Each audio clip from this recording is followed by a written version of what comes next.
আজকেও সূরা আলে ইমরান থেকে একই আয়াত তেলাওয়াত করেছি।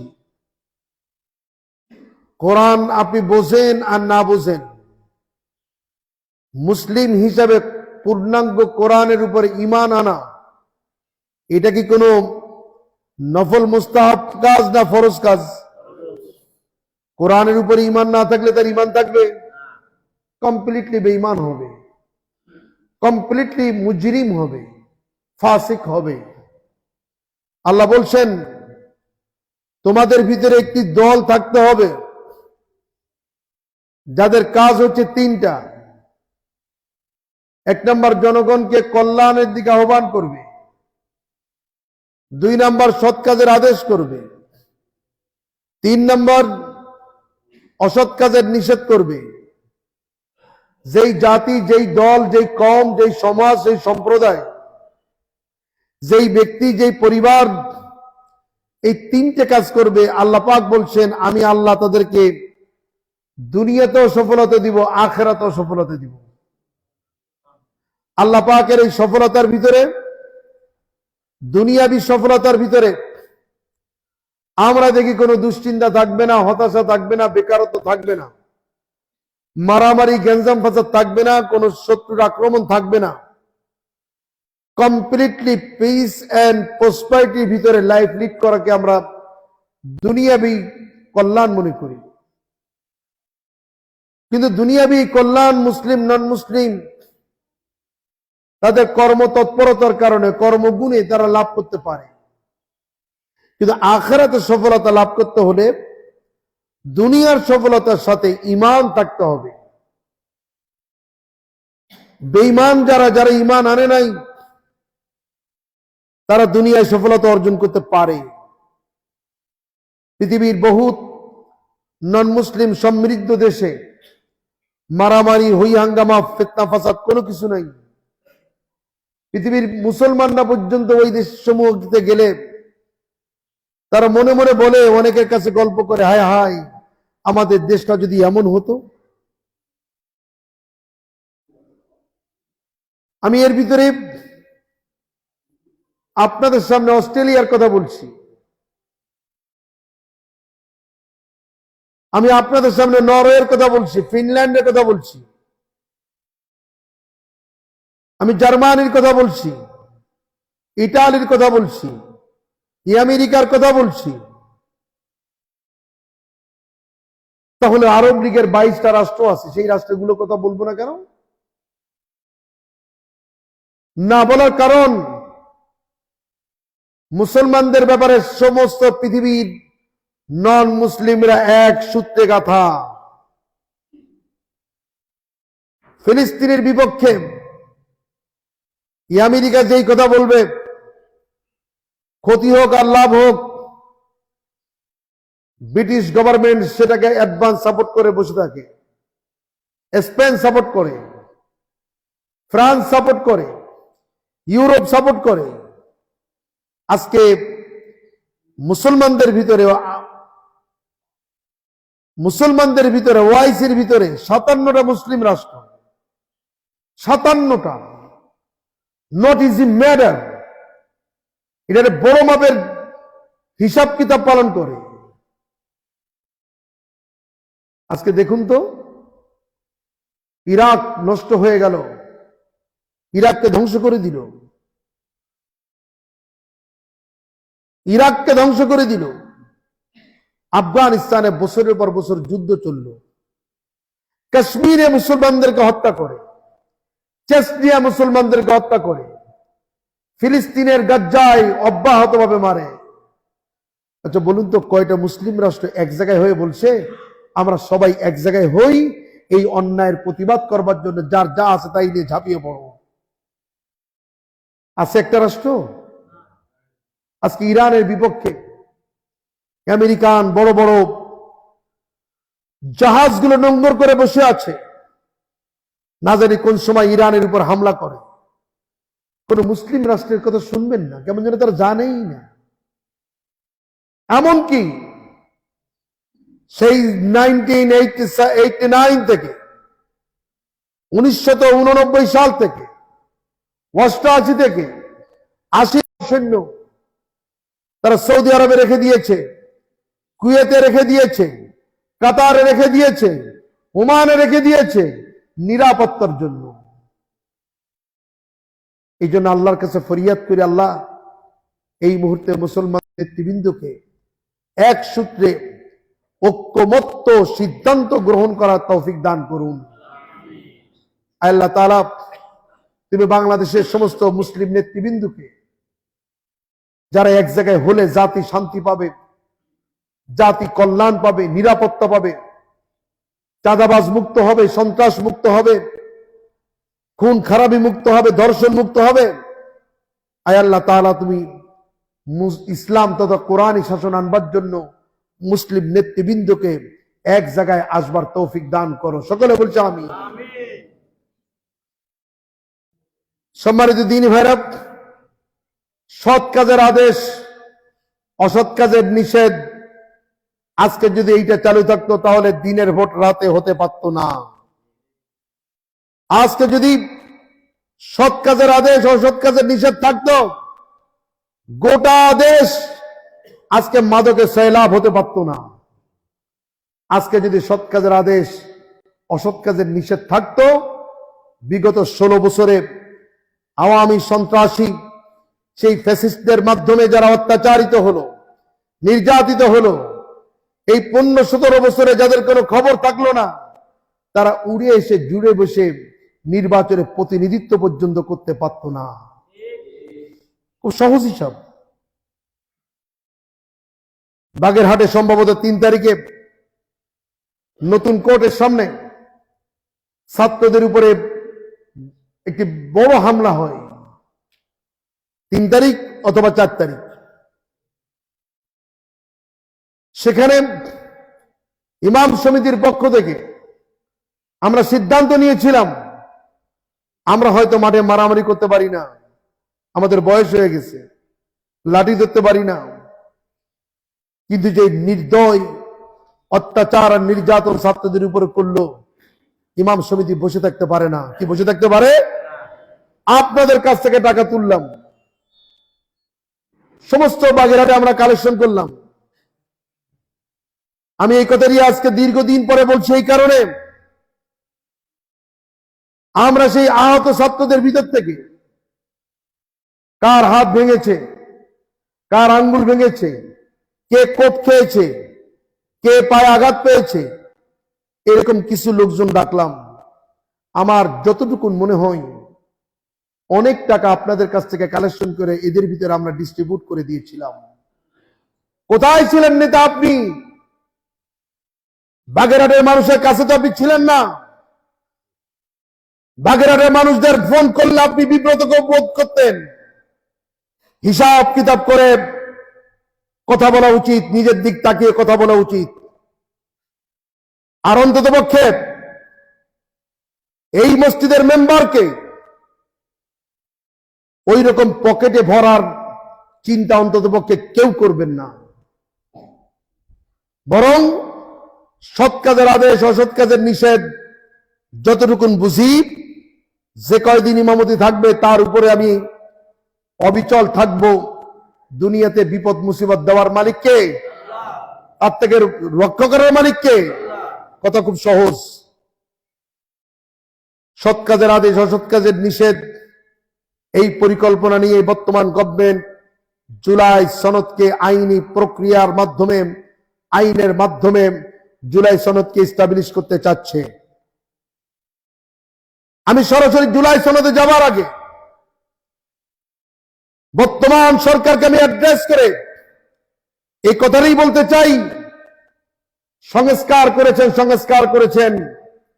সংস্কার করতে চাচ্ছেন। পৃথিবী 1450 বছরের ভিতরে দেশ, জাতি, জনগণকে যিনি সংস্কার করেছেন, বেটার সংস্কার করেছেন, বেস্ট রিফর্ম করেছেন, তিনি হচ্ছেন মুহাম্মদ রাসূলুল্লাহ সাল্লাল্লাহু আলাইহি সাল্লাম। কোন সন্দেহ আছে? কোন সন্দেহ তো থাকতে পারে না। জুলাই সনদের মাধ্যমে একটি দেশ নতুন অবস্থান পাবে, নূতন আইনি প্রক্রিয়ায় তারা তাদের জীবন, তাদের বিচারালয়, সংসদ, নির্বাচন, ক্ষমতার ভারসাম্য সবকিছু পাবে। কিন্তু গতকালকে রাত্রে যে মারামারি হলো, এটা কি হবে? গত 3 দিন আগে যে কোপাকুপি হলো, এটা কি হবে? বাংলাদেশে কি বর্তমানে কোনো প্রশাসন আছে? আপনাদের কি মনে আছে?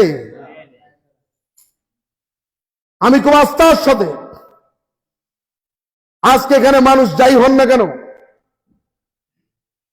আমাদের যেই ভাই আমার খুতবাকে সোশ্যাল মিডিয়াতে ছড়িয়ে দেন, হাজার হাজার মানুষ এই ভিডিওগুলো দেখে, আমার কাছে মনে হয় বাংলাদেশ মনে হয় প্রশাসন মুক্ত, পুলিশ মুক্ত, সেনাবাহিনী মুক্ত।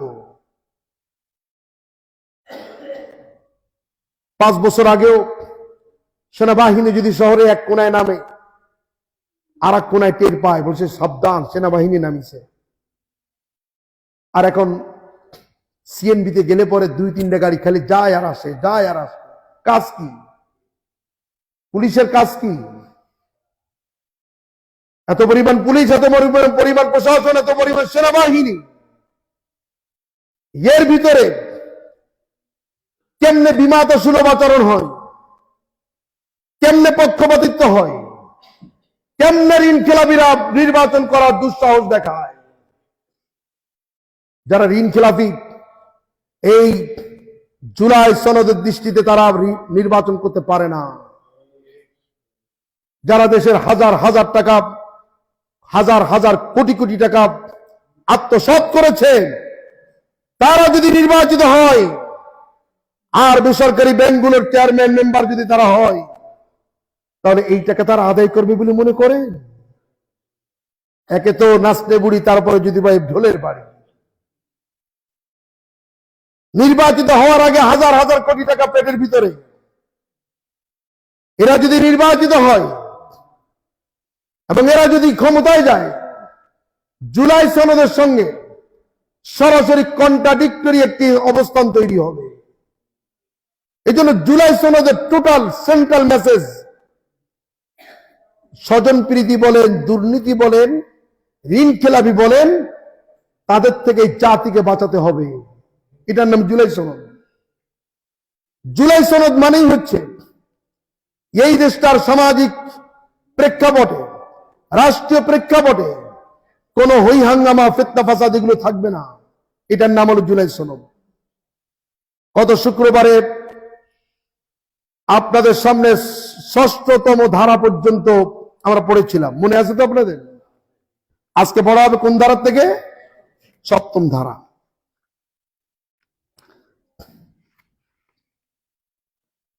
সম্মানিত মুসল্লি ভাইরা, আজকে যে ধারা থেকে শুরু হবে, তার সেন্ট্রাল পয়েন্ট হলো রাষ্ট্র পরিচালনার মূলনীতি। মারাত্মক বিষয়। কি পরিচালনা? মসজিদ, স্কুল, মাদ্রাসা, বাজার না, কোনো কিছু না, পৌরসভা না, রাষ্ট্র পরিচালনার মূলনীতি 7ম ধারা থেকে শুরু হয়েছে। 1 নম্বর হলো সংবিধানে রাষ্ট্র পরিচালনার মূলনীতি অংশে সাম্য, মানবিক মর্যাদা, সামাজিক ন্যায় বিচার, ধর্মীয় স্বাধীনতা ও সম্প্রীতি উল্লেখ থাকবে। কি কি উল্লেখ থাকবে বলেন তো? সাম্য। সাম্য মানে কি? সমতা। সোজা বাংলা হিসাব, নাগরিক হিসাবে আমরা সবাই সমান। নাগরিক হিসাবে কথা বুঝে বলতে হবে। কি সাম্য থাকবে, সমতা থাকবে, মানবিক মর্যাদা থাকবে। মানবিক মর্যাদা মানে সকল মানুষের মর্যাদা। সামাজিক ন্যায় বিচার মানে সকলের জন্য ন্যায় বিচার থাকবে, কোনো জুলুম থাকবে না। এরপরে কি থাকবে? ধর্মীয় স্বাধীনতা ও সম্প্রীতি। এটা হচ্ছে 7তম ধারা। আমি এ ব্যাপারে একটি দৃষ্টান্ত দিতে চাই। কোন সনে এটা আমার মনে নাই, তবে করোনার পরবর্তীতে নিউ ইয়র্ক থেকে যখন আমি বাংলাদেশে আসব, তখন করোনা টেস্টের রিপোর্টের কাগজ হাতে থাকতে হতো, এখন লাগে না। এখন করোনা টেস্ট করবার জন্য নিউ ইয়র্কের যে সেন্টার আমাকে নিয়ে গেল, সবাই লাইনে দাঁড়ানো, আমিও লাইনে দাঁড়াইছি। আমি তো চিনি না। আমাকে যে সাথে করে নিয়ে গেল সে বলল, আপনার 2 জন কি 3 জন পিছনে ওই লোকটা কে চেনেন? আমি বললাম, কেমন কথা বলেন, এখানে সবাই কি বাংলাদেশি নাকি? কেউ ব্ল্যাক আছে, কেউ হোয়াইট আছে, কত ধরনের লোকজন, বেশ কত 20-50 জন হয়তো বা হবে। তো উনি আমাকে আস্থার সাথে বললেন, ওই 2 জন পরে যে লোকটা আপনি তো চিনবেন না, উনি আমেরিকান প্রেসিডেন্টের থেকে বেশি ক্ষমতাবান, উনি নিউ ইয়র্কের গভর্নর। এ চিন্তা করা যায়? এবার আপনি বলুন তো, সাম্য, সমতা অথবা ন্যায় বিচার যা সংবিধানে লেখা হচ্ছে, এটা এই দেশে বাস্তবায়ন হবে বলে মনে করেন আপনি? জুলাই সনদের মাধ্যমে রাষ্ট্রীয় মূলনীতিতে থাকবে সাম্য, থাকবে মানবিক মর্যাদা, থাকবে সামাজিক ন্যায় বিচার, থাকবে ধর্মীয় স্বাধীনতা সম্প্রীতি। ঢাকায় যাবেন, প্রধানমন্ত্রী যখন রাস্তা দিয়ে যাবে তার অফিস টাইম সবকিছু স্টপ। আর যদি সময়টা হয় আপনার ভাদ্র মাস অথবা গ্রীষ্মকাল, সবকিছু স্টপ। আপনি যে গাড়িতে করে আপনি মতিঝিল যাচ্ছেন, ওই গাড়িতে এসি নাই, 1 ঘন্টা, 1.25 ঘন্টা, 45 মিনিট স্টপ। প্রধানমন্ত্রী যাবে, এরপর আপনি যাবেন, এটার নাম সমতা? বলেন, এটার নাম সমতা? আপনি যাবেন, আপনি শান্তির সঙ্গে যাবেন, আপনি আমার কথা চিন্তা করলেন না রাষ্ট্রের। আমি নাগরিক, আপনি যেমন ট্যাক্স দেন আমিও তেমন ট্যাক্স দেই। আজকে আপনি প্রধানমন্ত্রী, আপনি আমাকে স্টপ রেখে আপনার গাড়ির বহর নিয়ে যাচ্ছেন, আর গরমে আমি সিদ্ধ হয়ে যাচ্ছি, এটার নাম সমতা হতে পারে না। কি ভাই পারে? এবার আসেন অস্ট্রেলিয়ার গোল্ড কোস্ট এয়ারপোর্ট, আমি যাব মেলবোর্নে। এক ভাই বললেন, দাঁড়ান, মজার কাহিনী দেখেন। কি কাহিনী? প্রধানমন্ত্রী নামবে। প্রধানমন্ত্রী নামবে, তা কই সে জায়গা কই আমাকে গাড়ি 5 থেকেই যাবে।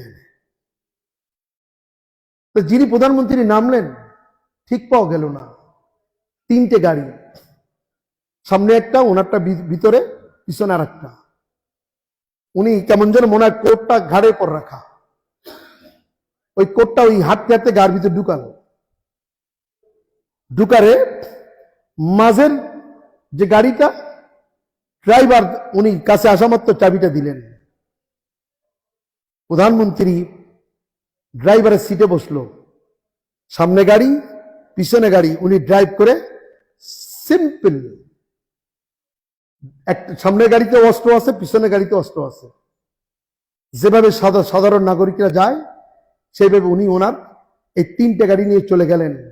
কাউকে তো রাস্তা আটকার নাই। সুতরাং সাম্য বলেন, মানবিক মর্যাদা বলেন, ন্যায় বিচার বলেন, ধর্মীয় স্বাধীনতা বলেন, তা দিতে পারে একমাত্র মুহাম্মদ রাসূলুল্লাহ সাল্লাল্লাহু আলাইহি সাল্লাম। আর শুধু এখানে লেখা থাকলেই হবে না, এটাকে ইমপ্লিমেন্ট করতে হবে। কি করতে হবে কিনা? আজকে এখানে বাগেরহাট শহরে সবাই সচেতন মানুষ আছেন, যান হাসপাতালে। সামাজিক ন্যায় বিচার কাকে বলে? যান হাসপাতালে। আমি কয়েকবার সম্প্রতি গেছি, পরিচালক সাহেবের সঙ্গে কয়েকবার বসছি। হজে যাব সেই জন্য ওই টিকা নিতে গেছি, মানে সরি টেস্ট করতে গেছি। এবার নতুন আইন, সব সরকারি হাসপাতাল থেকে টেস্ট করাইতে হবে। যিনি টেস্ট করালেন, আমি আমার হাতটা উঠাই দিলে উনি একটু তুলা দিয়ে আমার এখানে মুছে দিল। আমি বললাম, ভাই দাঁড়ান, এই যে তুলা দিয়ে মুছলেন, এর ভিতরে কিছু আছে? তুলা দিয়ে মুছে কেন? সুচটা ভিতরে ঢুকালে যেন কোনো জার্ম ঢুকতে না পারে, রাইট? তুলাটা আমি দীর্ঘদিন ধরে পকেটে রাখছিলাম, সম্ভবত আমার কোটি পকেটে এখনো আছে, 15-20 দিন আগে। আমি বললাম, ভাই তুলা দিয়ে যে ডলে দিলেন, এই কিন্তু ল্যাব তোষক বানানো তুলো নাকি? আমি নিজে সাক্ষী। বললাম, ভাই একটু কি অ্যাক্সেসল নাই? আপনি তো এটা ডলা দিলেন যাতে না থাকে, আপনার সুচে করে যেন যার আমার শরীরে না ঢোকে। তখন উনি আমাকে বলে যে অ্যাক্সেসল আছে তা দেয়া যাবে না। কেন দেওয়া যাবে না? ওনার মৌখিক কথা, এটা ডেট এক্সপায়ার হয়ে গেছে।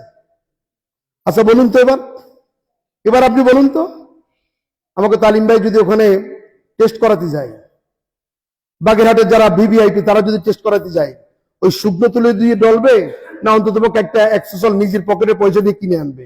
সত্য কথা বলবেন, নিজের পকেট হোক আর ওই পরিচালকের পকেট হোক, কিনে আনবে। আমার শুকনো তুলে দিয়ে ডলে দিল, আমি ওখানে ওনাকে বললাম যে আমি এটা পরিচালকরা না জানা ছাড়বো না। পরিচালককে ফোন করলাম, কেমন ঠেকলাম, পরিচালক দুনিয়াতেই নাই, কোনো খবরই নাই। এই নাকি ন্যায় বিচার? আর অস্ট্রেলিয়া, আমেরিকা, সেই নিউ জার্সির হাসপাতালে, এখানে অনেকের ছেলেরা মেয়েরা আমেরিকায় গেছেন। আমি কয়েকবার বলেছি, আল্লাহ যদি মরণ থাকে তাহলে এইরকম হাসপাতাল একটু নিও। আমেরিকার হাসপাতাল, অস্ট্রেলিয়ার হাসপাতাল, ওই হাসপাতালগুলোর যেই বরাদ্দ এই বাগেরহাট হাসপাতালে বরাদ্দ কোনো অংশে কম নয়। আপনি খোঁজ নিয়ে দেখুন, রোগীদের যে খাবার খাওয়ানো হয়, গত সেশন থেকে এই সেশনে প্রায় 30 লক্ষ টাকা বৃদ্ধি করা হয়েছে। কেউ কোনো কথাই কয় না, কেউ কোনো কথাই কয় না। যারা টাকা কামায় তারা টাকা কামায়, আর আমরা একটু সেবা নিতে যাই, একটু সেবা নিই। জুলাই সনদ মানে হচ্ছে রাষ্ট্র হবে নতুন রাষ্ট্র। কথা ঠিক না ঠিক? জুলাই সনদ মানে হলো নাগরিক মৌলিক অধিকার থেকে বঞ্চিত হয়ে থাকবে না। যদি এই ব্যাপারে কথা বলি আমি আর সামনে আগাতে পারবো না। রাষ্ট্রের মূলনীতিতে যে 4টা বিষয় অন্তর্ভুক্ত থাকবে, এই 4টে বিষয় যদি অন্তর্ভুক্ত থাকে এবং বাস্তবায়ন হয়, আর কোনো আইন লাগবে না বাংলাদেশে। আপনি চিন্তা করেন, সাম্য থাকবে, মানবিক মর্যাদা থাকবে, সামাজিক ন্যায় বিচার থাকবে, ধর্মীয় স্বাধীনতা থাকবে। বলেন তো এই 4টা ব্যতী রেখে আপনি এমন একটা বিষয় বলেন তো যে বিষয়টা এই 4টে বিষয়ের ভিতরে কানেক্টেড নাই। যদি ন্যায় বিচার থাকে আপনি মিথ্যা মামলা দিতে পারবেন না। যদি ন্যায় বিচার থাকে আপনি মিথ্যা মামলা সাক্ষী দিতে পারবেন না। যদি ন্যায় বিচার থাকে আপনি জেনে বুঝে মিথ্যা মামলার জাজমেন্ট দিতে পারবেন না। কি সুন্দর কাহিনী কয়, আমি রায় নিয়ে আসবো না। কিভাবে? একটু পরিমাণ বাড়াই দিলি পক্ষে আসবে। এত লম্বা লম্বা ডেট পড়ে মামলার, আর মামলা একটা 20 বছর, 10 বছর, 20-30 বছর চলে। এই তো সহজ কাজ। কি কাজ? একটু পেশকারে ধরাই দেন, তারিখ ঘন ফেলবে না। কথা ঠিক না বেঠিক? ঠিক না বেঠিক? আমি মিথ্যা কথা বলছি? মোটেও মিথ্যা কথা বলি নাই। এইটা নাকি সামাজিক ন্যায় বিচার? এইটা নাকি সাম্য? সুতরাং জুলাই সনদে যদি সত্যিকার অর্থে এই 4টে জিনিস ইমপ্লিমেন্ট হয়, তাহলে জনগণ দরজা খুলে ঘুমানোর কথা। কিন্তু কাল হইছে ওয়াকাল, ছাগলের সাথে বাঘের গাল। বাস্তবায়ন করবে কে? কে করবে? 16 বছরে কোনো খবর নাই, বাগেরহাটের মানুষের সঙ্গে যোগাযোগ নাই। হঠাৎ করে আমি বাগেরহাটের এইটা করব, ওইটা করব, ওইটা করব, আর জনগণ লাভ দিয়ে পড়ছে। কেন বলেন তো? মন্টু জনগণ কি? আপনার ব্যক্তিত্ব থাকা উচিত। আমি জানি এইসব কথাবার্তা বলে এই মেম্বার আমার জন্য কত বড় ভয়ঙ্কর, তা আমি বুঝি, জেনে বুঝেই বলছি। বাগেরহাটের মানুষ আবার ভুল করবে না। জুলাই সনদের পক্ষে থাকবে, ন্যায় বিচারের পক্ষে থাকবে।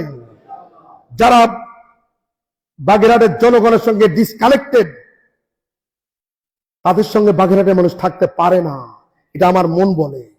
আপনি যা খুশি তাই করেন, পারেননি করেননি, ঠিক আছে। সেই আওয়ামী আমলেতে দেখছি, আমাকে তালিম ভাই বেরোতে পারিনি। ছবিতে দেখছি এরকম তালিম ভাই প্রোগ্রাম, তালিম ভাই দাঁড়ানো, সামনে 13 জন পুলিশ। দেখছি তো জামাত ইসলামের লোকজন 13 জন, এখানে আছে এই 26 জন পুলিশ। কি আপনারা দেখেন নাই? হামলা খাইছে, মামলা খাইছে, জেল খাটছে। চিন্তা করা যায়?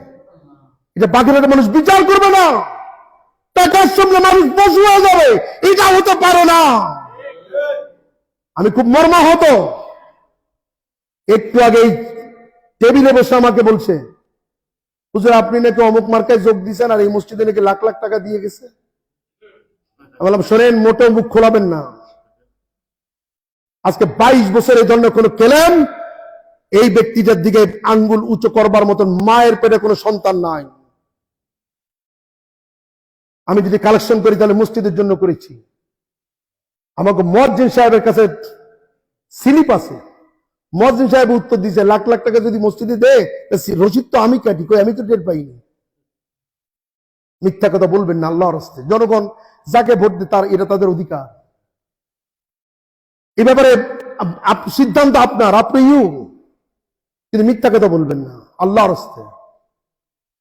এই মসজিদের মেম্বারে দাঁড়িয়ে অন্তত পক্ষে এতটুকুন বলতে পারি, মেম্বারকে কখনো কোনো পক্ষে ব্যবহৃত হতে দেবো না ইনশাআল্লাহ, এটা অন্তত পক্ষে বলতে পারি। সুতরাং রাষ্ট্রের মূলনীতি হিসাবে 4টা সাম্য, মানবিক মর্যাদা, সামাজিক ন্যায় বিচার, ধর্মীয় স্বাধীনতা, এটা বাংলাদেশে স্টাবলিশ হোক। সবাই চাই কি চাই না? কারে দিয়ে চাবেন? এটা চাবেন কারে দিয়ে? আমারে দিয়ে? আমি তো মসজিদের মেম্বারে, আমি তো এই মসজিদের ইমাম। আমি কি পার্লামেন্টের ইমাম?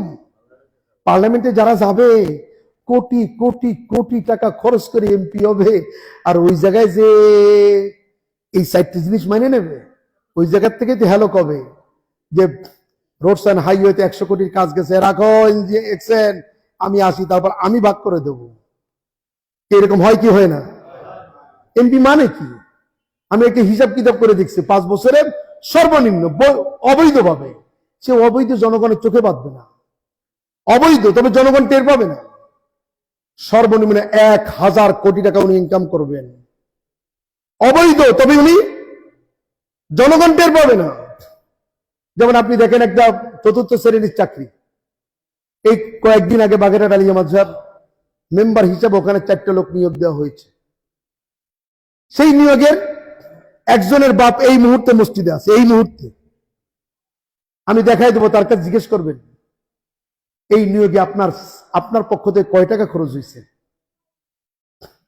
জেলা প্রশাসক, আলিয়া মাদ্রাসার সভাপতি, আমরা মেম্বার, 4টে নিয়োগে 40 পয়সা কোন প্রার্থীর খরচ হয় নাই। আলহামদুলিল্লাহ বলেন। আর যদি এরকম নিয়োগ পাওয়া যেত 12, 10, 8, 8 কত হলো? 12 আর 10 কত? 22, আর 8 8 16 কত হলো? 22 আর 16 কত হয়? টের পাবেন আপনি টের পাবেন। বরং প্রার্থীর বাপ কয় আসলে টাকা বাদে চাকরি হয় না, টাকা বাদে চাকরি হয় না। কথা ঠিক না বেঠিক? যে ছেলেটা ওখান থেকে বেতন পাবে 20,000 30,000 টাকা, এটা কোনো বিষয় না তার জন্য। বিনা ঘুষে বাংলাদেশে চাকরি হোক, এটা সবাই চাই কি চাই না? সবাই চাই তো। যদি চাই তাহলে জুলাই সনদকে স্টাবলিশ করতে হবে। আপনি এমপি কোথায় নিয়োগ হবে তো আপনার কি? কচুয়ার বিভিন্ন শিক্ষা প্রতিষ্ঠানে বিগত 16 বছরে বাংলাদেশের সমস্ত শিক্ষা প্রতিষ্ঠানে সর্বনিম্ন 4 লাখ 5 লাখ 7 লাখ 10 লাখ টাকা করে নিয়োগ হয়েছে। কথা ঠিক না বেঠিক?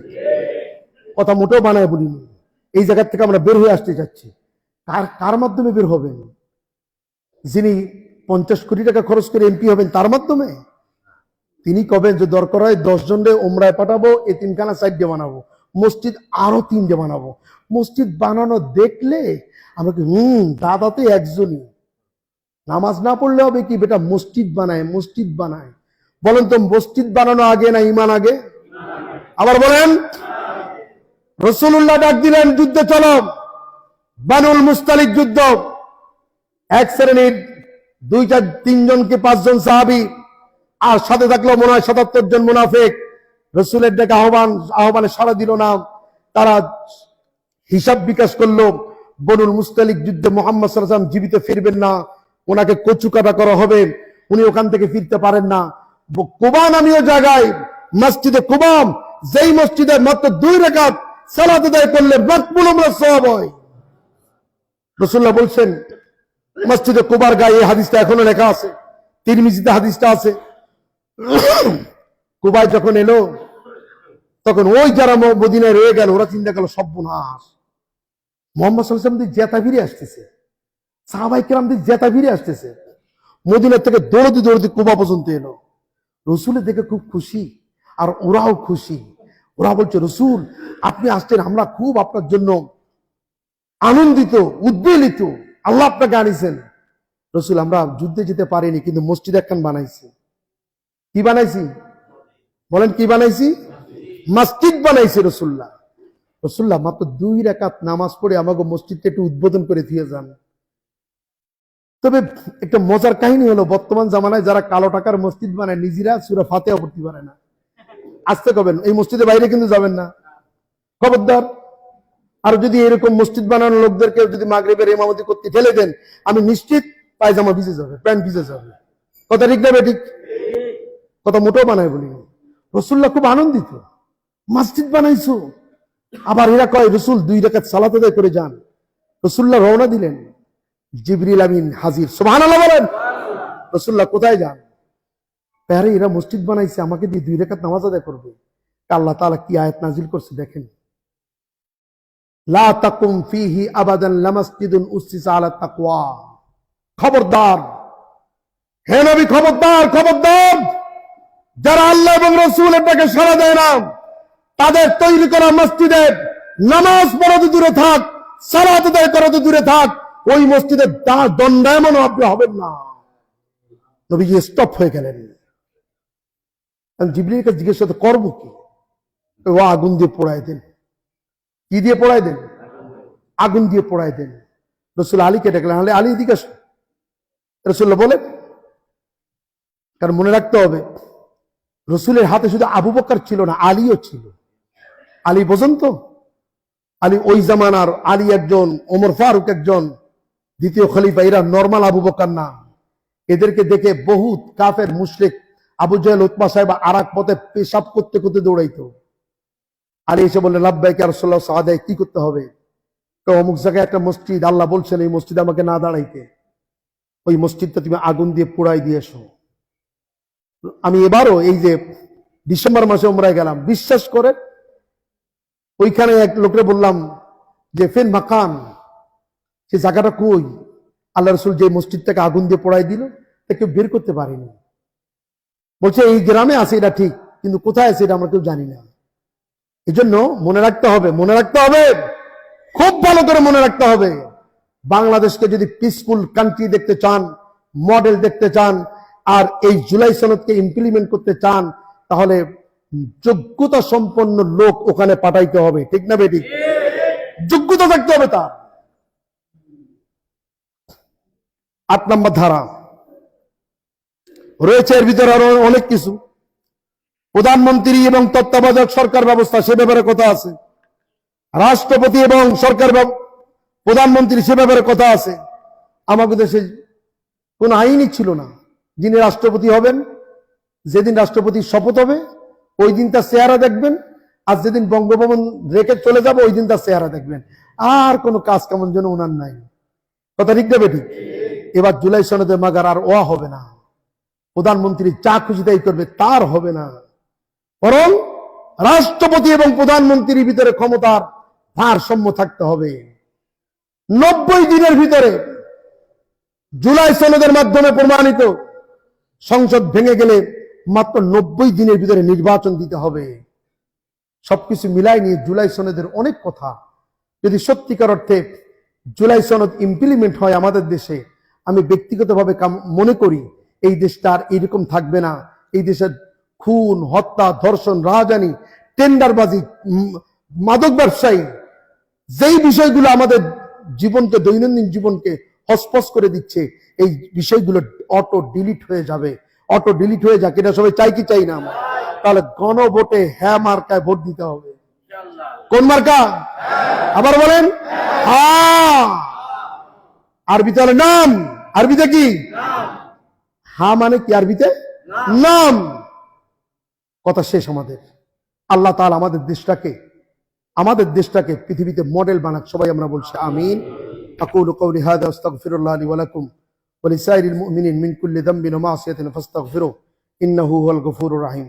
আমার হাতে যে জুলাই সনদের সরকারি যে স্ক্রিপ্টার, এই স্ক্রিপ্টার পড়তে কে কে রাজি আছেন? একটু হাত উঁচু করেন দিন।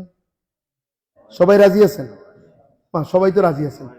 এবার একটু বলেন তো আছে কার কার কাছে? ঠিক এইটা কার কার কাছে আছে? নেই। আপনার কাছে আছে, আপনি তো জোর করে নিছেন। ডিসি সাহেব আমাকে মাত্র 10টা কপি দিচ্ছেন। সেই 10 কপি আমরা বিভিন্ন মসজিদের ইমাম সাহেবদের কাছে দিচ্ছি। আর গত শুক্রবার থেকে এটাই মেম্বারের উপরে থাকে। আমি মনে করি নির্বাচনের আগে মাত্র অল্প কয়টা পৃষ্ঠা আমরা সবাই পড়তে পারবো না ভাই? কি সবাই পড়তে পারবো না? কি ওরে আল্লাহ, যেমন আজ সকাল একজন বাগেরহাট থেকে রওনা দিয়েছেন, যাও কই চিটাগাং, আজকে চিটাগাং যাবো তো ভোট দেবা না? এই একটা ভোট। আমি বললাম দেখছো তুমি একটা ভোট মানে একটা ভোটের দাম 1000 কোটি টাকা, ঠিক না বেটি? একটা ভোটের দাম 1000 কোটি টাকা। এই একটা ভোট, ওরে আল্লাহ, আমাকে কি হবে, কিডা জেতলো কিডা হারলো, আমাকে 2 কেজি চাইল দেবে, এরকম কত লোক আছে না? মেম্বারে দাঁড়াতে কওয়া যায় না, থতমার উপরে একদম দাঁত 3টে পেটে ঢুকে দেওয়া উচিত। তুমি সচেতন নাগরিক হিসেবে এই কথা বলতে পারো না? কি ভাই পারে? কেউ পারে? একটা ভোটের কত মর্যাদা, কত গুরুত্ব। যারা পড়তে চান এই মেম্বারে থাকবে অথবা টেবিলের উপরে থাকবে, আপনারা দয়া করে একটু ফটোকপি করে নিতে হবে। কি পারবেন না ভাই আপনারা? কয় টাকা লাগবে? কয় টাকা? বেশি লাগবে না, হয়তো 10-20 টাকা লাগতে পারে। আর যদি কেউ নিতে চান, টাকা নেই, আমাকে মুয়াজ্জিন সাহেব করে দেবে। হাফেজ সাহেব তুমি দায়িত্ব থাকবা? ওকে, মুয়াজ্জিন সাহেব আছে, হাফেজ সাহেব আছে। আল্লাহর হস্তে নির্বাচনের আগে পড়তে হবে এটা। কি সিলেবাস কি কঠিন হয়ে গেল? কে কে পড়বেন হাত উঁচু করেন, হাত উঁচু করেন। ভোট দেবে জানে না, কিছু না, হাত নামান, এ পড়তেই হবে। প্রার্থী একজন, প্রার্থী একজন, এইটা পড়লে আপনি টের পাবেন প্রার্থী কাকে বলে। এইটা পড়লে আপনি বুঝতে পারবেন আপনাকে কোন দিকে যেতে হবে। আল্লাহ তাআলা তৌফিক দান করুন। সুবহান রাব্বিকা রাব্বিল ইজ্জাতি আম্মা ইয়াসিফুন ওয়া সালামুন আলাল মুরসালিন আলহামদুলিল্লাহ।